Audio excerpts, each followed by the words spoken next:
Whether we like it or not, we live in an age where much of what goes on in our daily lives is monitored, collected, and sold to interested parties. Our driving records, our medical history, our internet traffic, and most importantly, our credit information. A mistake on your credit report can cost you money. It can increase the interest you pay on your loans, prevent you from getting a mortgage or buying a car, landing a job, or getting a security clearance. It's not uncommon. A new government study to be released tomorrow indicates as many as 40 million Americans have a mistake on their credit report. 20 million have significant mistakes.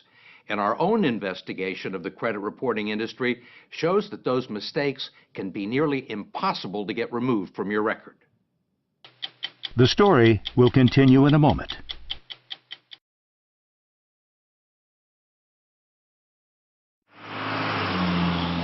Consumer credit reporting is a $4 billion a year industry dominated by three large companies, Experian, TransUnion, and Equifax. They keep files on 200 million Americans and traffic in our financial reputations.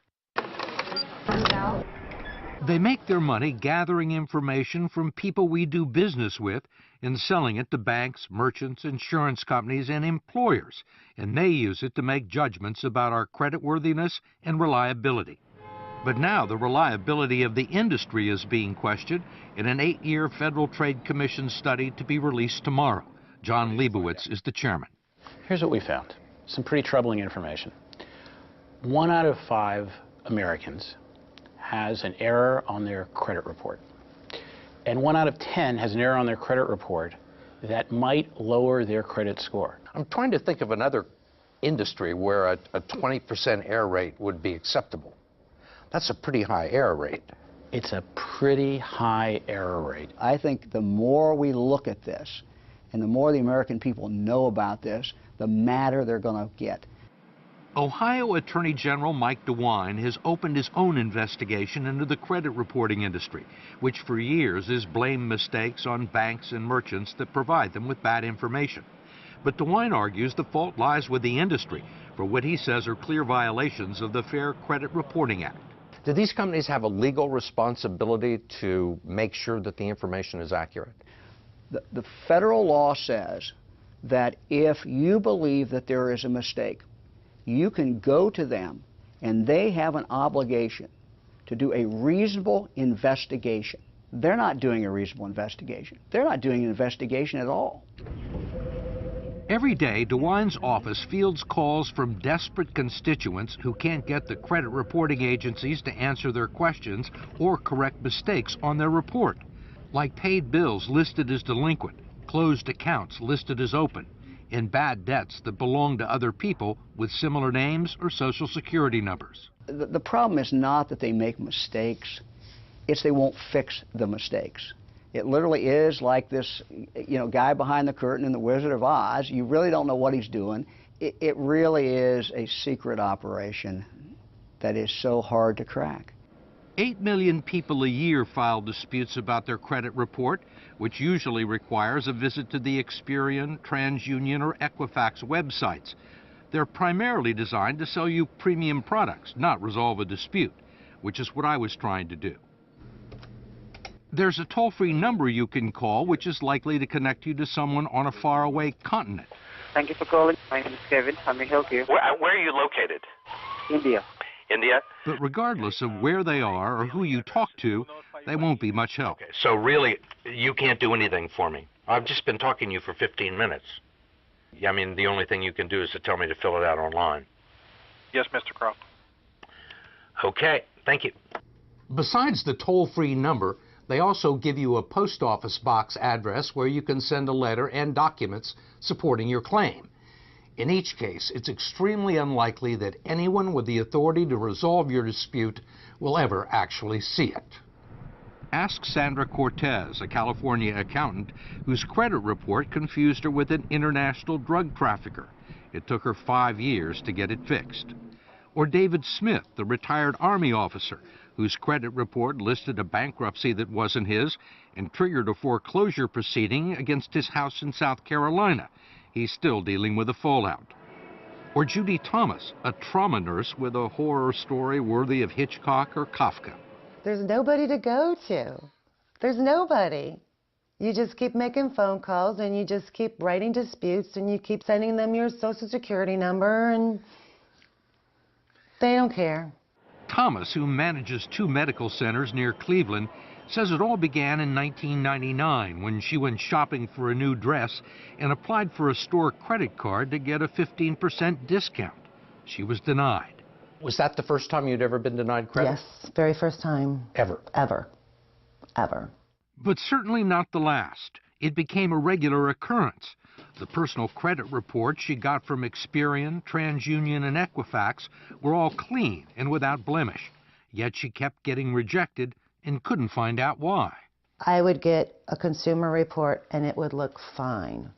I would go to the bank and they would tell me, oh no, you have all this debt. But no one would tell me what was on there. They wouldn't tell you what the debt No. was? And they wouldn't give you a copy of the report No. that they had? No. It took Judy Thomas several years to discover what almost no one knows, that the credit reports the agencies send to you are different than the ones they sell to banks, merchants, and mortgage brokers. And she only found that out when a loan officer left her file on his desk and walked out of the room. And what did you see? I saw debt from Utah Medical Center. I saw debt from a veterinarian clinic in Utah. I saw collections for a Judith Kendall. Judith Kendall. Mm-hmm. Not Judy Thomas. Correct. What's going through your mind? What the hell is she doing on my credit report? What the hell is her debt doing on my credit report? You think this would be very simple to get straightened out? You would think. Yeah, you would think. This is my Judy Thomas versus Judith Kendall file. Instead, it became a 6-year battle with credit agencies, requiring box loads of correspondence to try and prove that she was Judy Thomas, not Judith Kendall, all to no avail. You get a lot of time invested in this. How important are these documents? It's my life. There are logs of daily phone calls to dispute centers, hundreds of letters to Experian, Equifax, and TransUnion, even correspondence from Judith Kendall's creditors in Utah, acknowledging that the debts on her credit report aren't hers. I would get letters back from these companies saying this, in fact, is not you.